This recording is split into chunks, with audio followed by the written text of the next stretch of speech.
Hi Aquarius, welcome to Higher Source Tarot for your weekly tarot check.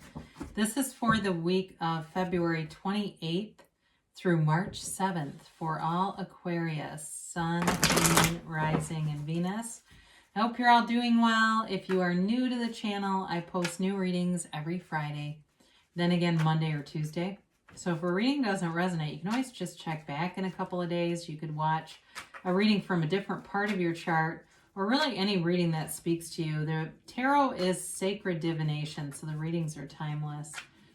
And I want to thank everybody who's subscribed and likes videos and helps out the channel in various ways. I really appreciate you and your support. And if you have not subscribed yet, I'd love to invite you to join us and become a subscriber.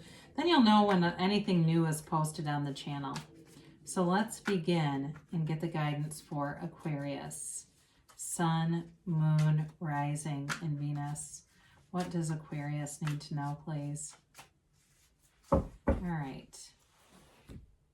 We will begin here with the tarot, and then we will use the Angel Answers Oracle cards here too. So you start off with the Moon, the Knight of Swords, the Knight of Cups, and the Devil. You've got the Magician, the Three of Cups, the Seven of Pentacles here in the Death card. So, okay, I actually really like this reading. Don't let the devil and death scare you, because I know the dark, especially the dark background of the devil can kind of mess people up. But you've got Capricorn, Pisces, Scorpio here. You've got water, air, and earth here too. And really you have all the elements and the Magician.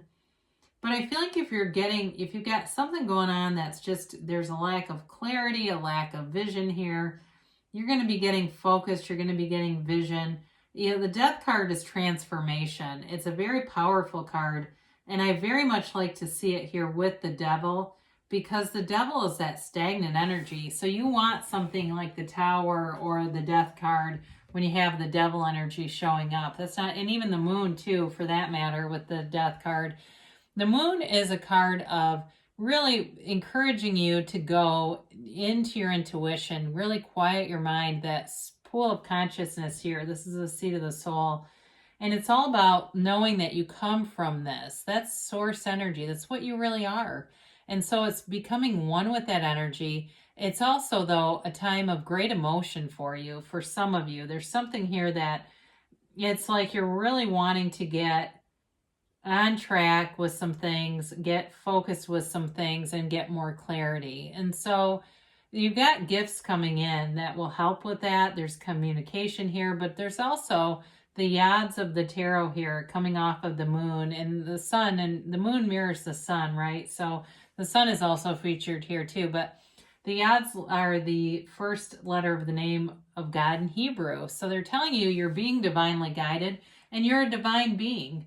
That's really who you are. So the Knight of Swords shows up, and I feel like you've got a quick burst of communication. It might seem like it comes out of nowhere. So if it's a job that you've been wanting to change, looking for new opportunity, looking for more in your life, it's here. And if it's a relationship too, especially if it's reconciliation, for some of you that's here, there's communication coming in, and it may not be directly from that person though. It may be something around you, where someone around you says, hey, I think they're miserable. And that's sort of that beginning of the, maybe that there's more to this, or it's something like that, where it feels like, I almost wish the Ten of Pentacles was here, because it feels like it's almost like an indicator, but it's not the full on, hey, let's sit down and talk. You know what I mean? Not with this, at least, but that's just the overarching feeling I'm getting with that.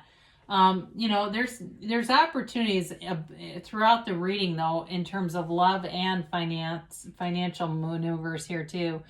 So the Knight of Cups brings in, he's a visualizer, he's definitely a law of attraction master here. It's an offer, and so it's manifesting, and some of you may manifest quicker than slower, but it really is about being focused on what you want. And so that's half of the battle, right? When we get into manifesting stuff we don't want, It's because our focus was on it. That's all. The universe doesn't discriminate. The universe hears what you want.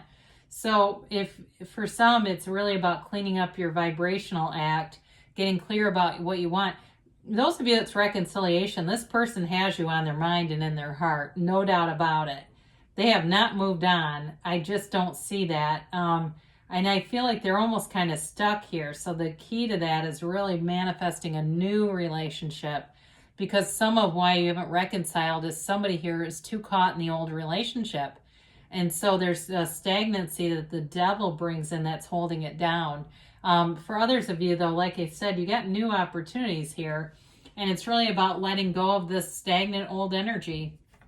The devil is an interesting card because the landscape of it is much like the Lovers, except the backdrop is that shadow aspect. And the shadow is the greatest guide into the light. Okay, if you know what you don't want, you know what you do want. You had some contrast here, clearly. And so with this devil energy, I feel for somebody here, it really taught them to value themselves, to value relationships, to know their own self-worth. There's toxicity here. There's a pattern here. And it's all about letting go of limiting beliefs. And it's also, too, about rising to the occasion, knowing your value, knowing your worth, knowing that you are worthy. And for some, if you feel like you have not really been living up to your potential, like you know there's more here, you're going to be moving forward, because the devil energy is really learning about those patterns so that you can break free, identifying them, because you can't fix what you won't acknowledge. So there's definitely a big acknowledgement here. But I do feel like for reconciliation people, this person does not stop thinking about you. And I feel like the holdup is they're back in the past. We got to manifest the now. And so the Magician shows up, and what a wonderful card to have here. It's an absolutely empowered energy. I also feel like, though, they're telling you got a lot of power in a situation, probably more than you recognize here, Aquarius. You've got the infinity symbol over his head. He brings heaven to earth. He is a master manifester. And it's like you're born under a blessed star with this energy. The flowers at the bottom of his feet, those are all the creations of the mind, of cultivating the mind. It's the garden of the mind. And it brings in honesty, and it brings in desire. And so it's all about you materializing those desires. In a relationship, again, you've got all the elements here. So it really is, I feel like there's a lot here. There's great potential here. But the other thing about the Magician is that he tells you to keep your ideas to yourself until they're fully manifested. And especially having the devil here too, because sometimes we can have other people's limiting beliefs show up and start to negate our great ideas. And so it's not being fearful as much as it's really just being empowered. So again, I feel like there's success, there's victory, there's celebration that's coming through here. And so the Three of Cups is definitely a card of reunion. And so it could be somebody too from your past if it's not a reconciliation, although that's definitely here. It is a card, though, of feeling happy, feeling uplifted. And again, with things starting to lift a bit, with more people being vaccinated and so forth, there may be more opportunities to socialize as well. And it feels joyful, it feels celebratory, and it feels good. There's no hesitation here. So the Seven of Pentacles is that card of waiting, but it's also, again, mentioned with the Magician and the flowers representing those manifestations. The pentacles do too. It's like money growing on trees. You paid the price of contrast. You've learned, you pivoted, you've grown. And so this is sort of that what's next. Like, I know I've cleaned up my vibrational act, now what? And so the manifestations start showing up. So some of you, it may be that job offer. You get the email, you get the contact, you even get somebody who's relentlessly calling. I get that too, but I feel like with that, it's more of a lack of interest on your part. Like, they keep calling, you kind of put them on the back burner. Again, it's job stuff. So you may be getting offers, and the right one will be there with the perfect timing. It's all about your alignment. So the Death card comes in, And it's always interesting when these two are together because they're very similar in terms of the way that they are crafted. Okay, very similar characters here, right? And depictions here. I mean, there's some minor differences, but the death card should not be feared because it's transformation, and the skeleton represents your higher self, telling you to let go and allow that sunrise in the backdrop to present itself in your life. Allow yourself that dawn of a new day, because anything you let go of, anything that's died that you need to let go of, if it's the old relationship, the new one's so much better. Even if it's with the same person, it's time for a new relationship here, not the same old thing. And it's also too about you moving into source energy and becoming new. We must die to be reborn. So again, with the devil being here, it's about letting go of those old limiting beliefs, allowing yourself to be beautiful, Aquarius, allowing yourself to be anything, because it's available to you here. I mean, there's a lot of symbolism in the death card. I mean, we could talk for an hour about that card alone with all the symbolism that's here for you, but it's never about loss necessarily. It's really about changing, evolution, revolutionizing your life. So let's see about a timeline here for Aquarius, please. And a yes, no, maybe. All right, you've got be assertive. Okay, so there's definitely, like I said, there's communication here. Now, the Knight of Swords, maybe as I was reading that, they want you to look at that a little closer, want me to look at it, give it a second look, because that's definitely a very assertive energy. They're definitely telling you, though, the Magician too, though, be assertive, move forward with your thoughts and ideas.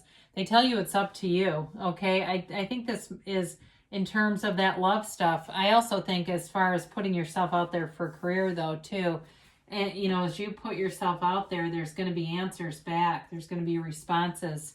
Compromise here. I feel like this is related more to the reconciliation, folks.